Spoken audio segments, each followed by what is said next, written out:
Okay, तो जब से मैंने ये वाला वीडियो बनाया है कि don't buy an external SSD, उसमें मैंने आपको एक DIY सॉल्यूशन बताया था जिसकी मदद से आप अपनी खुद की ही एक्सटर्नल एसएसडी बहुत ही कम प्राइस में बना सकते हो। तो उसमें मैंने जो एनक्लोजर्स आपको बताए थे वो जनरली 1 Gbps के आसपास के एनक्लोजर्स थे, ठीक है। तो उसमें आपको राउंड अराउंड 1 GB/s की स्पीड मिलती थी। तो उस वीडियो पे ऐसे बहुत सारे कमेंट्स आए हैं कि सर कोई ऐसा एनक्लोजर बता दीजिए जो कि थंडरबोल्ट 4 पे चलता हो या USB 4.0 पे चलता हो या जिसमें 40 Gbps की स्पीड मिले। तो ओवरऑल उन सारे कमेंट्स का जो सेंटर पॉइंट है वो यही है कि बहुत सारे यूजर्स ऐसा एक एनक्लोजर खरीदना चाहते हैं जिसमें जो ये स्टैंडर्ड स्पीड है यानी कि 1 Gbps की 1 GB/s की उससे ज़्यादा स्पीड उनको मिले, ठीक है। क्योंकि जो NVMe SSD है वो तो अगर Gen 3 की बात करें तो 3-3.5 GB को टच करती है, Gen 4 वाली 7 GB को टच करती है, और अगर Gen 5 में जाते हो तो वो 10, 12, 14 GB तक भी जाती है। बहुत सारे यूजर्स ऐसा कोई एनक्लोजर डिमांड कर रहे हैं जिससे हम ये जो NVMe की स्पीड है उसको ज़्यादा से ज़्यादा एंजॉय कर पाए, ठीक है, या ज़्यादा से ज़्यादा स्पीड मिले। तो जैसे आप यहाँ पे स्क्रीन पे देख सकते हो ये एक एनक्लोजर है जो अभी आपको 1000 रुपए के आसपास मिल जाएगा, और ऐसे जितने भी एनक्लोजर्स थे जो कि 1 GB के आसपास जितने भी एनक्लोजर्स हैं वो सारे के सारे मेजॉरिटी आपको 1800 से 1000 रुपए में मिल जाते हैं, ठीक है। लेकिन वहीं पे ही अगर हम 40 Gbps वाले या USB 4 वाले या थंडरबोल्ट 4 वाले एनक्लोजर्स की बात करें तो उनकी जो प्राइस है वो बहुत ज्यादा होती है। तो जैसे आप यहाँ पे देख सकते हो ये एक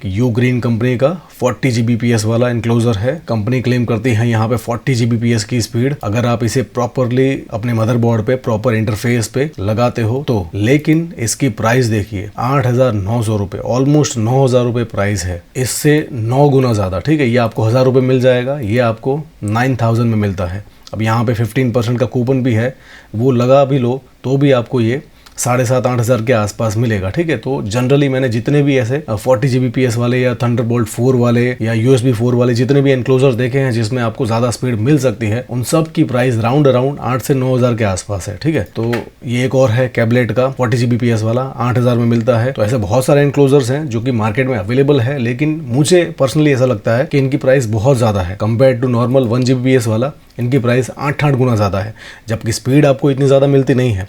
यहाँ पे आपको 1 Gbps के आसपास की स्पीड मिल जाएगी, इसमें आपको मैक्स टू मैक्स 3 Gbps की 3-3.5 Gbps तो मैक्स ये टच करेगा, ठीक है। 40 Gbps यहाँ पे मेंशन है, दैट डजंट मीन कि ये आपको 4 GB की स्पीड प्रोवाइड करेगा। 4 GB की जो स्पीड है वो इसकी मैक्सिमम बैंडविड्थ है, तो इतनी स्पीड ये कभी अचीव नहीं कर पाएगा। अंडर 4 GB ही रहेगा, तो 3 से 3.5 GB के आसपास आपको इसमें परफॉर्मेंस मिलेगा, जो कि मेरे हिसाब से मुझे वर्थ नहीं लगता है। इसकी प्राइस को वो जस्टिफाई नहीं करता है। अगर ये एनक्लोजर मैक्स टू मैक्स 3-3.5 के आसपास मिल जाते तो शायद मैं आपको रेकमेंड करता, लेकिन इनकी प्राइस बहुत ज्यादा है। ऐसे बहुत ज्यादा ओवर प्राइस जाके एनक्लोजर्स परचेज करने का कोई मतलब है नहीं। जो एक रेडीमेड एक्सटर्नल एसएसडी आती है, फॉर एग्जांपल सैमसंग की ये वाली T7 शील्ड, जो कि आपको 10-11 हज़ार में 1 TB का वर्जन मिल जाएगा। अब आप ऐसा करते हो कि ये एक एनक्लोजर परचेज करते हो, उसमें आप मिनिमम से मिनिमम भी अगर आप एक एसएसडी परचेज करते हो Gen 4 वाली तो वो आपको 5 से 6 हज़ार में मिलेगी। तो 5-5.5 हज़ार में आप एसएसडी परचेज करते हो, 8,000 का एनक्लोजर परचेज करते हो, तो ओवरऑल जो आपका बजट है वो तो 13-14 हज़ार के आसपास चला जाता है, ठीक है। तो मेरे हिसाब से फिर वो वर्थ नहीं रहता।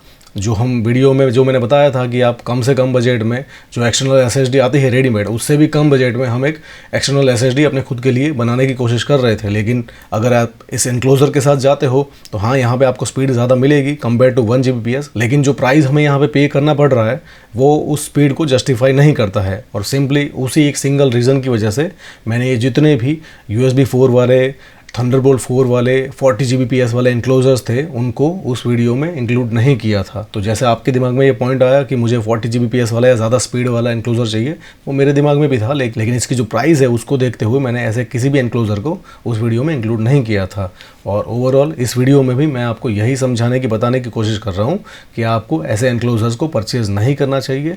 हमारा ये जो 1 Gbps वाला एनक्लोजर होता है जो कि आपको 800, 1000 या मैक्स टू मैक्स 1200 में मिल जाएगा, उसको ही आपको परचेज करना चाहिए। एक बजट क्वालिटी की अच्छी TLC NAND फ्लैश मेमोरी वाली SSD आपको परचेज करनी चाहिए और अपने खुद के लिए एक एक्सटर्नल SSD आपको तैयार करनी चाहिए, ठीक है। और ऐसे किसी भी 40 Gbps वाले एनक्लोजर से आपको अभी तो फिलहाल के लिए तो दूर रहना चाहिए। अगर हाँ फ्यूचर में इसकी प्राइस ड्रॉप होती है, 3-4 हज़ार के आसपास मिलने लगते हैं, तो शायद इस पे हम एक चर्चा कर सकते हैं। लेकिन अभी के लिए तो मैं क्लियर आपको सबको मना करना चाहूँगा कि 8-9-10 हज़ार रुपये पे करके सिर्फ एनक्लोजर परचेज करना मेरे हिसाब से समझदारी नहीं है। और फाइनली हम स्पीड की भी बात कर लेते हैं कि इसमें आपको कितनी स्पीड मिल सकती है। तो ये कोई एनक्लोजर है, किसी यूज़र ने परचेज़ किया होगा, उसमें उसने WD की SN850X लगाई और उसको फिर बेंचमार्क किया। तो यहाँ पे जो राइट स्पीड मिल रही है वो 3 गीगाबाइट के आसपास है और रीड स्पीड भी 3 गीगाबाइट के आसपास है। ठीक है, तो जैसे मैंने कहा 40 Gbps या 4 गीगाबाइट की जो मैक्सिमम पीक बैंडविड्थ है वो आपको कभी नहीं मिलेगी। ये एनक्लोजर अगर आप परचेज़ भी करते हो, इसमें अच्छी से अच्छी क्वालिटी की SSD भी लगाते हो, तो भी आपको यहाँ पे 3 गीगाबाइट या मैक्स टू मैक्स 3.5 गीगाबाइट की स्पीड मिलेगी। 4 गीगाबाइट वो जो 40 Gbps आप अचीव करने की सोच रहे हो वो बैंडविड्थ आपको कभी नहीं मिलेगी। ठीक है, तो इन सारी बातों को ध्यान में रखते हुए मैंने आपको फाइनली उस वीडियो में ये जो 1 Gbps वाले जितने भी एनक्लोजर्स हैं उनको आपको रेकमेंड किया था। और 40 Gbps वाले, थंडरबोल्ट 4 वाले या USB 4 वाले किसी भी एनक्लोजर को आपको परचेज़ करने के लिए स्टिल आज भी मैं आपको मना करूँगा। ठीक है, सो आई होप कि आज के इस वीडियो में मैंने आपको जो भी बताया, जो भी समझाया, आपको सब कुछ अच्छे से समझ में आ गया होगा। लेकिन फिर भी कोई इशू है तो पूछिए, I will definitely answer you. Thank you so much.